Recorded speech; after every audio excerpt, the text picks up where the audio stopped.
You are Locked On Syracuse, your daily podcast on the Syracuse Orange. Part of the Locked On Podcast Network, your team every day. So Pitt came into this game on a 4-game losing streak, and they are currently on the bubble to make the NCAA tournament, and they could not lose this game, and credit to Pitt for beating Syracuse in the end. The Pitt Panthers coming in were 32nd in the net basketball rankings, and Syracuse was at 149 in the net. And Syracuse fought until the very end of this game. They went toe-to-toe with Pitt. They came out hot with a 9-point lead. Pitt at one point built up a 9-point lead in the second half. But the Orange didn't quit. They didn't give up. The effort was certainly there. In fact, I think Syracuse's late game execution was pretty good as well in terms of the timing of the fouls, getting smart shots up at the end, forcing Pitt to make free throws. But at the end of the day, Syracuse basketball lost this game. And it's frustrating that they lost because of everything that I just described. It's not that they didn't deserve to lose, but there was just one team that executed just a little bit better than Syracuse, and that was Pitt. And honestly, I don't know about you all, but I had this feeling at halftime that Syracuse was going to upset Pitt. I really did. And here's why I thought this, all right? Let me know if you agree with me on this. It was 9 minutes into the first half, and J.J. Starling for Syracuse picks up his second foul of the game.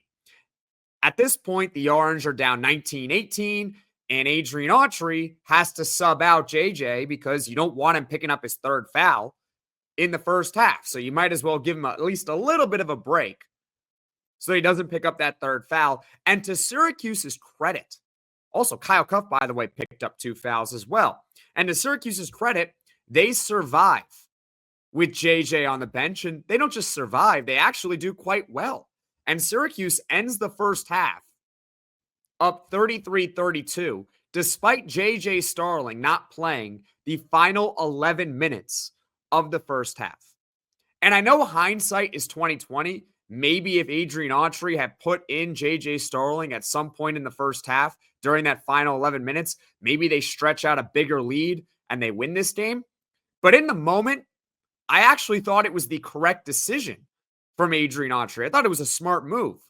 Now, look, if Pitt, when Starling was on the bench, goes on a 7-0 spurt, 7-0 run, 8-0 run, then yeah, you got to play JJ even with the 2 fouls. But the fact that Syracuse was ahead of Pitt and staying in there with Pitt with JJ on the bench, it makes sense that Adrian Autry kept him on the bench because there's no reason to risk a third foul when they really don't need him on the floor in the first half. So don't be confused when you look at the box score that J.J. Starling only played 26 minutes. It's because he got into foul trouble very early on in this game, and Adrian Autry didn't have to put him back in the game because the Orange were hanging around in the first half. So I thought they were going to win. I really did. I really thought at halftime, I think Syracuse is going to win this game. But in the second half, Syracuse made some mistakes defensively. I mean, they gave up 45 points in the half after only giving up 32 in the first half, but Pitt made some free throws at the end. Syracuse let up some open threes in the second half, but also you got to credit Pitt.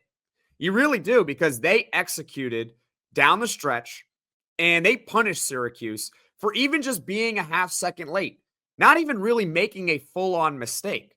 I thought one of the bigger shots of this game that's going to demonstrate my point here is that Zach Austin made a 3-pointer to put Pitt up 70-64 with 2:32 to go in this game. Go watch the replay of that shot if the ACC shows that replay on YouTube when you are done watching or listening to this podcast. It wasn't bad defense by Syracuse, but Peter Mastervich was just a half second late on his contest on Zach Austin, and Zach Austin drills a top-of-the-key 3 that I thought was maybe the biggest shot of the game. It put Pitt up 6 with 2:32 to go.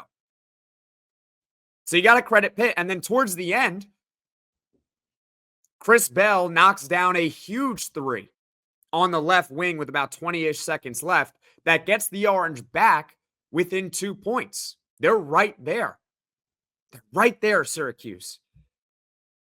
But in the final 20 seconds, Pitt does not miss a free throw. They go 4 for 4. Credit Jaland Lowe, Zach Alston for hitting a pair of free throws. And Syracuse basketball at the end of the game, they never got a chance to tie it.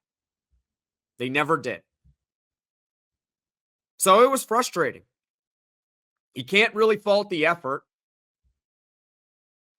The execution wasn't terrible. There was just one team that played a little better, and that was the Pitt Panthers, and I'm giving them a lot of credit for winning this game. I know it's not going to look fancy for them on their resume, but this was almost a trap game for Pitt. They're on a 4-game losing streak. It's easy to overlook Syracuse because they're not a very good team, and the Orange fought hard. They fought tough, and we'll get into Eddie Lampkin in the next segment, but Pitt played a little better. Credit to them. And that's what makes this game really frustrating. Because there's no real scapegoat. It's just one team was better than the other.